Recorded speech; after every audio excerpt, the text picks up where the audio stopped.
In this video, I'll analyze every LEGO Star Wars set expected to retire in 2023 and give you my top picks based on projected value. We have 27 sets to go through, so let's get started. If you find this information useful, please consider giving us a like and subscribe. We'll work our way down the list by sub-themes, starting with sets that our analysis machine thinks will perform the best based on performance of similar sets in the sub-theme. At the top of our list are two sets from the Helmet Collection sub-theme. We have Luke Skywalker Red 5 helmet and the Dark Trooper helmet. With a staggering estimated compound annual growth rate of 85%, I had to check and recheck my data here. It's true, the only two sets from this collection that have spent more than a year on the aftermarket, the TIE Fighter helmet and the Stormtrooper helmet, have grown 122% and 50% respectively. Much better performance than I would have expected from this sub-theme, but there are two other sets that just retired in 2022, Boba Fett helmet and Scout Trooper helmet. Those are off to a relatively slow start, which is enough of a warning sign for me to tread lightly here. I wouldn't expect the 85% gains that we're seeing from these first couple sets. This one is pure gamble in my mind, but I would put Luke Skywalker's Red 5 helmet way out in front of the lesser known Dark Trooper helmet. Again, that said, don't expect 85% year-over-year growth from either of these. Next up, a sub-theme I'm way more comfortable recommending, sets from Clone Wars and the Bad Batch series specifically, the Justifier and Republic Fighter tank. Close to 30% compound annual growth rate for this sub-theme is very nice, with most sets sitting somewhere between 20 and 30% year-over-year returns. These two sets are on my personal list to pick up extras of this year. Both have exclusive figures to help their aftermarket potential. The Justifier is a little more of a gamble, so I'm watching the performance of recently retired Bad Batch attack shuttle very closely before fully committing to any of these. Next up, the tides have certainly turned in the Star Wars fandom, at least when it comes to LEGO set value. The prequel trilogy now outpaces the original trilogy in terms of future value, and we have a great one here with Obi-Wan Kenobi's Jedi Starfighter, with an average compound annual growth rate for the sub-theme of 26%, and plenty of priors to pull from. This is another set that will be joining my investment portfolio this year.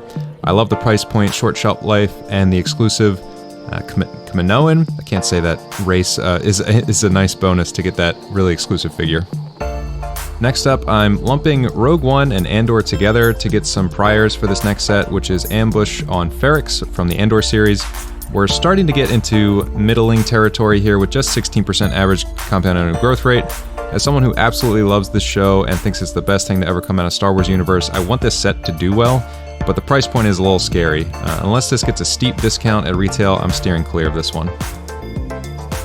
Next up, we have the sub-theme that most people will have their eyes on for good reason. We have two of the best sets on this list retiring this year with Mos Eisley Cantina and the Republic Gunship.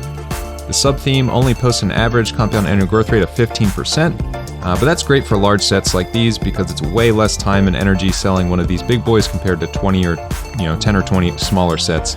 These two are at the top of my Star Wars investing list this year. I think they will perform at the high end of the sub-theme, around 20%, possibly even more for the gunship given the fandom around Clone Wars.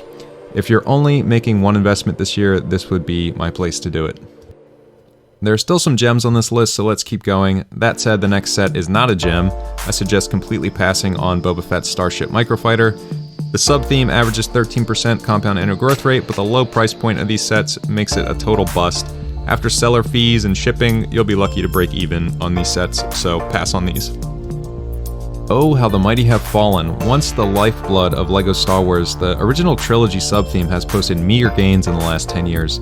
That said, it's not all bad. There are actually a few sets here I might recommend. Speaking of which, we have 7 sets to look at. We have the X-Wing Starfighter, the AT-AT, Imperial TIE Fighter, Luke Skywalker's X-Wing Fighter, Snowtrooper Battle Pack, Hoth AT-ST, and then the 4-and-up AT-ST. Skip the Polybag and Battle Pack, not worth your time at the low price point. The AT-AT will probably perform similar to the last AT-AT, around the 10% compound annual growth rate mark. The Hoth AT-ST, TIE, and X-Wing are nice price points. I expect close to 15% compound annual growth rate for those, not bad. And avoid that 4+ Andor AT-ST at all costs. That thing is insanely overpriced, and the 4+ stuff is some of the weakest performing amongst this group. Last sub-theme on our list with any priors, and this is a bit of a doozy. From arguably the most popular Star Wars show out right now, and maybe ever, we have the worst performing sub-theme, -1% compound annual growth rate. Ouch. Before I let our analysis machine lead us astray, let's pump the brakes. Our priors are based on 2 sets, one of which is the AT-ST from the Mando series, significantly underperformed in this category. And with that in mind, let's talk about the 5 sets we have retiring this year.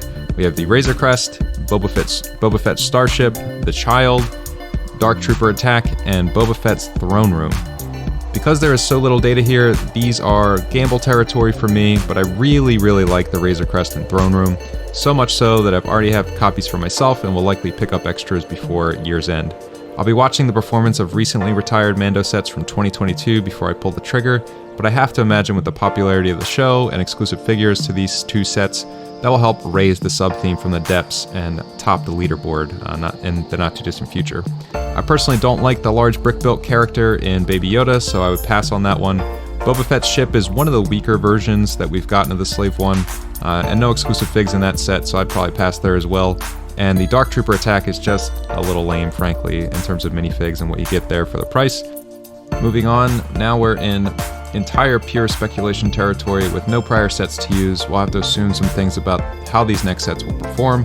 Talking the Inquisitor transport site and the Obi-Wan Kenobi versus Darth Vader from the Obi-Wan Kenobi series. This series falls right between the prequels and OG trilogy, but it kind of stands on its own. The Obi-Wan Darth duel is a hilariously bad set. I don't think the figures are strong enough to carry it in the aftermarket. On the other hand, the transport site has some nice exclusive figures and a half-decent ship. That would be my pick here if I had to choose one, but I'm probably not biting on either of these. Next up, I tried to lump this into another sub-theme, but it didn't really sit. We're getting BD-1, which is a brick-built character from the Jedi Fallen Order series. I don't really like these brick-built characters. They haven't performed super well in the aftermarket. You do get an exclusive fig, but I think the property is just not that popular, a little obscure, so for that reason, I'm going to pass on this one as well. Ending our list with a sub-theme that could contain some serious heavy hitters, we have from the Diorama Collection, the Death Star Trash Compactor Diorama, the Dagobah Jedi Training Diorama, and the Death Star Trench Run Diorama. We don't know how the sub-theme will perform. They are the first sets in this series or line. From what I've heard anecdotally, these are great sets and seem to be well regarded in the community. How that translates to future value is anyone's guess, but if it's anything like the Helmet Collection that started this list, I wouldn't be shocked if these sets post some serious gains in the aftermarket, like more than 40% compound annual growth rate. My picks would be the sets with the figures, given that some are exclusive, and I'd probably pass on the Trench Run. These are the bottom of, these are at the bottom of my potential list for this year. If I have extra cash, I'll probably pick some up, but they would be a pretty big gamble in my mind. And that's the list. Let me know what you think down in the comments. I try to read and respond to every comment. Please give this video a thumbs up and remember to subscribe for more LEGO investing videos like this. And remember that this is not professional investing advice. All investing involves risk and you are solely responsible for that risk. Thanks for watching and see you again next time.